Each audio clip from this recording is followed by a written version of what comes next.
CNBC TV 18, celebrating 15 years of leadership. Welcome back. It's time now for our Grant Thornton Deal Tracker, where we take stock of the M&A action. Joining us this evening is Prashant Mehra, partner at Grant Thornton, to talk about the first 3 months or the first quarter of calendar year 2015. Hi, Prashant. Thanks for joining in. So the overall deal value stood at $8.2 billion. That's around 36% growth in terms of volume and 27% growth in terms of deal value. How significant is this if you take the year-on-year perspective? And of course, how much of a contribution was the annual budget, of course, which was this quarter, to actually seeing this pickup? Yeah, so I mean, as you rightly said, the year to date has seen 8.2 billion in deal values, which is a 26% increase in values as compared to the same quarter last year, and about a 36% increase in deal volumes as compared to the same period last year. As far as the budget is concerned, I think the positive wave is still on. What's very encouraging is the fact that of this $8.2 billion, $4.1 billion has clearly come from cross-border transactions, and of the $4.1 billion, about $3.5 billion has been in relation to the inbound transactions, which is a clear indication that the Make in India wave seems to be showing its results. Okay, can you break up the inbound and outbound deal activity for this quarter, Prashant?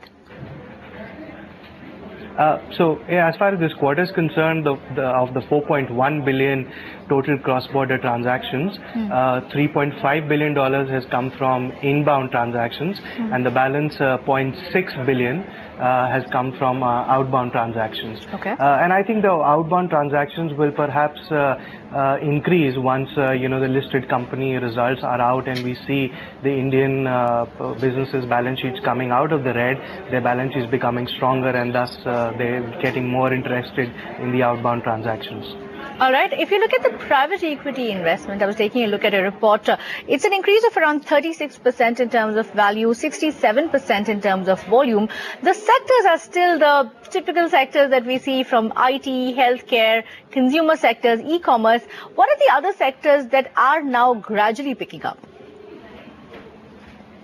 Yeah, so in terms of the private equity deal activity, what's a little interesting is the fact that the average deal size has come down from $15 million to $12 million as compared to the same period last year, which shows that private equities are taking small bites currently, and we are yet to see high volume deals within the $50 to $100 million bracket. As far as the sector spread is concerned, yes, pharma and ITs have dominated the piece deals as well. However, we see encouraging trends coming out in the real estate and banking and financial services.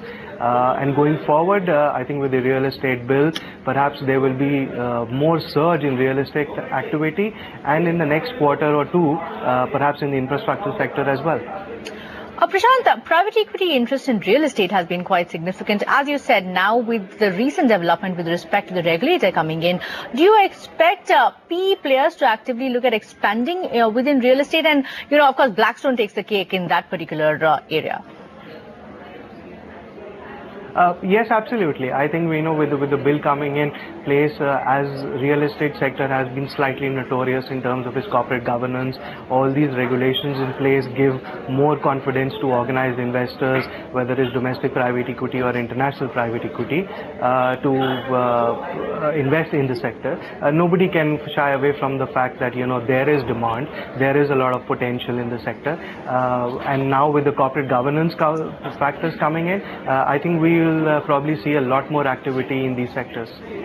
You also spoke about infrastructure and powered, Prashant. Could you give me a sense about what is the kind of activity in terms of M&A, be it inbound, be it outbound? Of course, there is a lot of requirement for investment as far as infrastructure, roads, highways is concerned. There are individual road assets being on the block, a lot of debt-laden companies. Do you expect these sectors to see a pickup in the next quarter? Because there have been an increase in terms of conversation at least.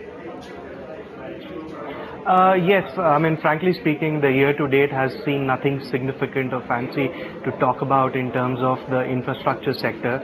The recent budget, the new government has promised and shown its commitment to the sector, but I think we are still to see that being brought into action and, you know, real data points coming out.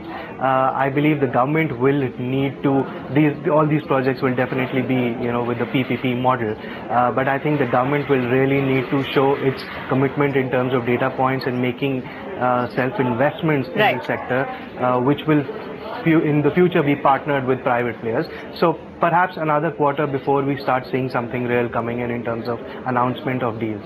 All right, Prashant, on that optimistic note, we'll quickly wrap up our discussion. Thank you so much for joining in. Unfortunately, that's all we have on this show for you today. Thank you so much for watching, and of course, stay tuned to CNBC TV 18. Lots more, as always, up ahead for you.